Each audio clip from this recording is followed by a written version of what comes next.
Hello दोस्तों, उत्कर्ष परिवार में आप सभी का हार्दिक स्वागत है। तो चलिए भाई, एक बार फिर से बिहार भ्रमण पर निकला जाए। नहीं दोस्तों, हम लोग बिहार भ्रमण पर नहीं रहेंगे।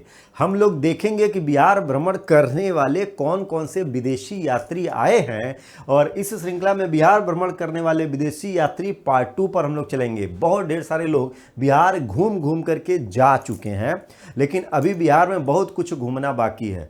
तो चलिए दोस्तों, पिछली श्रृंखला में हम लोगों ने प्राचीन यानी दोस्तों प्राचीन काल और फिर उसके बाद शुरुआती मध्यकाल में यूनानी और चीनी विदेशी यात्रियों के बारे में बात करी हुई थी।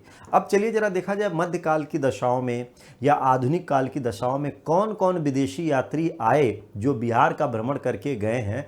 तो सबसे पहले दोस्तों, इन यात्रा वृत्तांत के अंतर्गत यात्रियों की बात करें तो नाम दर्ज होता है किसका? मुल्ला तकी का। मुल्ला तकी अगर देखा जाए दोस्तों तो ये अकबर के समय में भारतीय क्षेत्रों की इसने यात्रा करी थी, और जौनपुर से लेकर के बंगाल तक की इसने यात्रा करी। तो जौनपुर से बंगाल तक की यात्रा करने के दौरान बीच में भाई अपना बिहार तो आएगा ही, तो मुल्ला तकी इस दौरान इन्होंने बिहार की भी यात्रा करी है। और बिहार में दोस्तों दरभंगा क्षेत्र के बारे में इन्होंने विशेष रूप से बताया हुआ है। तो बिहार में अगर देखेंगे तो खास करके दरभंगा क्षेत्र के बारे में मुल्ला तकी ने विशेष तौर से बताया हुआ है। तो मध्यकालीन यात्रियों में अकबर के समय में इनसे शुरुआत होती है। इसके बाद आगे की ओर बढ़ेंगे दोस्तों तो हम लोगों का सामना होगा अब्दुल लतीफ़, यानी यात्रियों के तौर पर अब्दुल लतीफ़ जी पधारे थे अपने बिहार के दर्शन को लेकर के।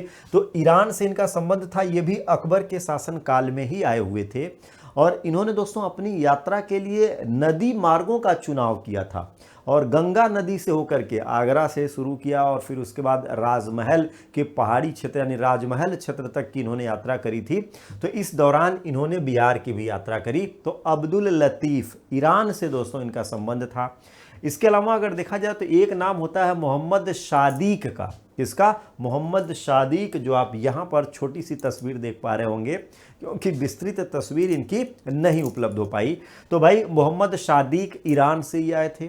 इनको अगर देखा जाए तो ये जहांगीर के शासनकाल में भारतीय क्षेत्रों में इन्होंने प्रवेश किया था। 1619 से लेकर के 20 तक इनके पिता दोस्तों पटना में दीवान खलीसा के पद पर तैनात थे, और इन्हीं के साथ यह भी पटना आया हुआ था। और जब ये पटना आया था तो उस समय ये 4 वर्ष का था। और इसके बाद दोस्तों आगे चल करके ये महान इतिहासकारों में अपना नाम दर्ज कराने में सफल हुआ था, और इसका जो यात्रा वृत्तांत है वो सुबह ए सादीक के नाम से जाना जाता है।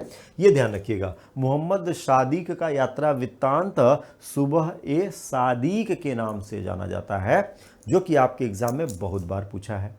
सादीक से आगे बढ़ेंगे दोस्तों तो एक नाम आएगा मुल्ला बहबहानी का। मुल्ला बहबहानी अगर देखा जाए दोस्तों तो मध्यकालीन क्षेत्रों में आने वाले विदेशी यात्रियों में दोस्तों ये धर्माचारी के तौर पर, यानी यह एक धर्माचार्य थे, और इन्होंने दोस्तों बिहार की कई बार यात्रा करी थी।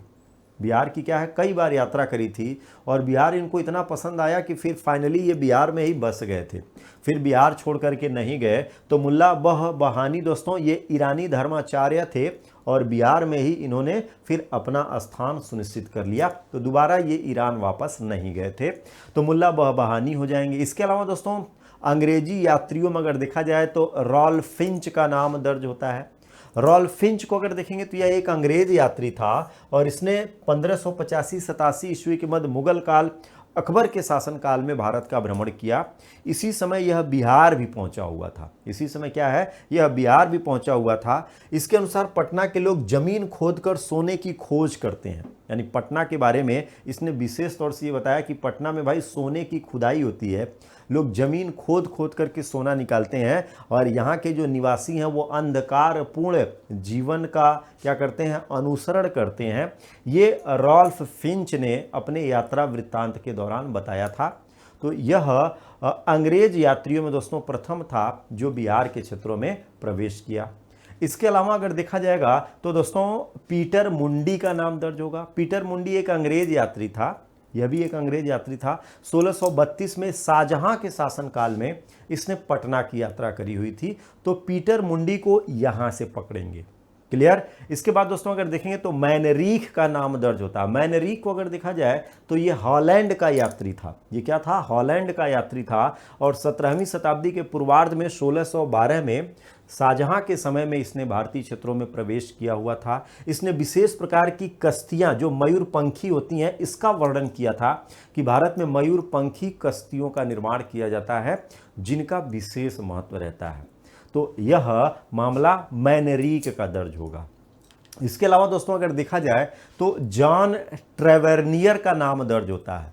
जॉन ट्रेवेर्नियर को अगर देखेंगे तो ये फ्रांसीसी यात्री है और औरंगजेब के समय में इसने भारत की यात्रा करी। यानी ये औरंगजेब के ज़माने में भारत आ रहा है, जो कि 1665-66 में औरंगजेब के काल में पटना की इसने यात्रा करी थी। और पटना में हॉलैंड निवासियों द्वारा सोरे के व्यापार की चर्चा इसने करी थी कि भाई क्योंकि यह दौर यूरोपीय कंपनियां, यूरोपीय लोग भी भारतीय क्षेत्रों में आ चुके हैं और इसने हॉलैंड वासियों के बारे में ये कहा कि ये लोग पटना में सोरे का व्यापार करते हैं। इसका ऐतिहासिक विवरण इसने प्रस्तुत किया था। इसके अलावा दोस्तों इसमें अगर देखेंगे तो एक नाम मनुची का दर्ज होता है। मनुची दोस्तों ये इटालियन यात्री था। यानी बिहार पहुंचने वाला मनुची क्या था? ये इटालियन यात्री था जो 17वीं शताब्दी के मध्य में शाहजहां के समय में पटना पहुंचा था। यानी शाहजहां के समय में इसने पटना की यात्रा करी हुई थी और इसने दोस्तों उस समय पटना की जनसंख्या के बारे में बताया। बड़ी जनसंख्या उस समय में पटना लगता था, आज भी है जनसंख्या के मामले में भाई। तो यहाँ पर 2 लाख की जनसंख्या मनुची के अनुसार 17वीं शताब्दी में पटना की थी, ऐसा आकलन इस इटली के यात्री द्वारा पटना के बारे में कहा गया था। इसके अलावा इस लिस्ट में दोस्तों एक नाम बिशप वियर का है, हालांकि इनका चित्र उपस्थित नहीं है। बहरहाल यह एक अंग्रेज पादरी थे और 1824 में गंगा नदी के मार्ग से पूर्वी भारत की यात्रा करते हुए बिहार के अनेक नगरों से गुजरे हुए थे। क्रिश्चियन धर्म के प्रचार प्रसार के कार्यों को लेकर के इन्होंने भारत की यात्रा करी थी और उस क्रम में ये बिहार में भी पधारे हुए थे। इसके अलावा दोस्तों इसमें नाम दर्ज होता है जॉन मार्शल का। जॉन मार्शल अगर देखेंगे तो ब्रिटेन से इनका संबंध था और ये औरंगजेब के शासनकाल में भारत पधारे थे। ये एक चिकित्सक भी थे, यानी एक चिकित्सक थे। इसने पटना नगर की बनावट और रहन सहन इत्यादि की चर्चा करी थी। तो पटना के बारे में विशेष तौर से इसने वर्णन किया था। तो यहाँ से ध्यान रखेंगे जॉन मार्शल ब्रिटेन वाले। तो भाई ये बिहार की यात्रा पर, भ्रमण पर आने वाले कुछ चर्चित यात्री हैं और आपके एग्जाम में लगातार इनको लेके प्रश्न पूछता रहता है। तो सावधानी से सभी को करिएगा। मिलते हैं अगली श्रृंखला में, तब तक के लिए दोस्तों जय हिंद।